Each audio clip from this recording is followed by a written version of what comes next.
Here to talk about it is our guy, Steve Melewski, down on the farm. What's going on, Steve? What's up, Rob? Raking is a good way to describe it. And by the way, yesterday's game, we didn't get confused and grab a college football score, but Delmarva beat Carolina 21-3. Yeah, I thought it was Salisbury beating up on Western Carolina or something, man, in football. This was baseball, 21-3. And Billy Cook, 3 home runs, 9 RBI. That's a franchise record with the RBI and tied with home runs. Am I right? Yes, amazing night for this kid. He's a 10th-round draft pick out of Pepperdine, who did hit a lot of home runs. He's got big raw power, 17 homers in 33 college games this year. So here he goes with the first. This is in the 5th inning. That's a grand slam. Now he shows he's got all fields power. He's going to hit one out in the 8th inning. That's a solo shot, a breaking ball that he gets all love. He hits it off of his picture on the scoreboard for his 2nd grand slam of the day, 4 for 5. 3 home runs, that tied Delmarva's team record. 9 RBIs, that set a record. 1 short of total base record. 6th time in team history they've had a 3-homer game, the first since 2017. And, Rob, this team is putting up prolific statistics. Back in May, when they had Jordan Westberg, Gunnar Henderson, and J.D. Mundy all in the same lineup, they were scoring about 7 runs a game, which looked ridiculous then. This group, with the draft picks, has played 17 games since they got to Delmarva, 13-4 record, 152 runs. Rob, that's 8.94 per game. They're averaging nearly 9 runs a game. This week against Carolina, they've scored 18, 8, 9, 10, and 21. That's unbelievable offense. Colton Cowser drove in 5 last night. We don't even talk about him. He had his first Delmarva homer. Gene Pinto struck out 11, but they were all upstaged by this 10th-round draft pick who had a 3-homer, 9 RBI game. I'm not calling him JV by any stretch of the imagination, but as a high school basketball coach, you know how I hear that if I'm Mike Elias?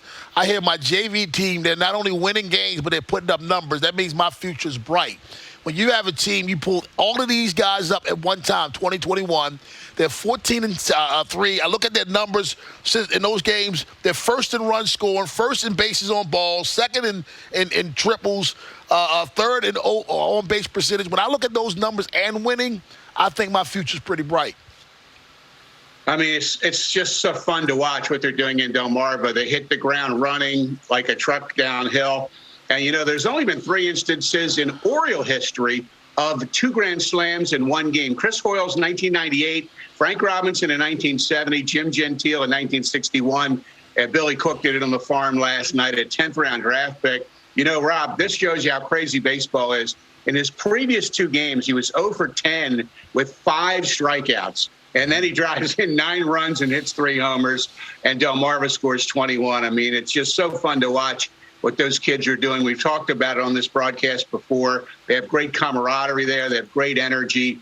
And, I mean, super start for those draft picks. That's the persistence, and I love the camaraderie. I agree with you on that. Now, we're used to, Steve, around here. Last year we had the pandemic year, so that doesn't count. But we're kind of used to Bowie being in the playoffs, and if not there, right in the thick of things for the playoffs. What's their playoff possibilities right now? They're right on the doorstep. They're having a heck of a series battle this week. The top 2 teams in Northeast League will make it. And as you can see, Somerset leads Bowie by a half game. Portland's threatening too. Akron's got a couple-game lead there. So 2 of those 4 are going to make it. And Bowie's playing Somerset this week. And they lost 3 out of 5. They lost last night 4-1 to fall back a half game. So they need a win today if they can get it at Prince George's Stadium. After today, there will be just 14 games left. They'll play 7 at Harrisburg and 7 at home against Altoona.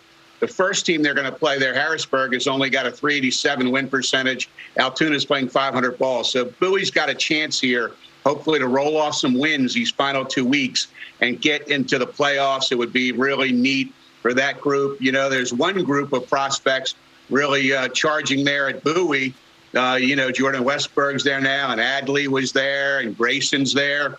And then you got the draft picks behind them at Delmarva. So it's kind of fun to see this happening up and down the Oriole farm this year. Now, you said 7 in Harrisburg, 7 against Altoona at home, and fans may not, did he say that right? So that's 7 consecutive games against each team.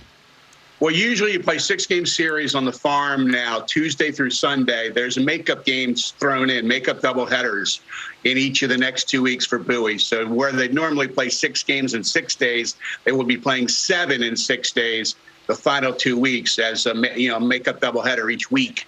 So 14 to go after today, a big game today at home against Somerset. Now, Steve, no one's watching these teams like you are. We all have our eyes on them because, it's a rebuilding and you probably pay more attention to minor leagues than you ever have before.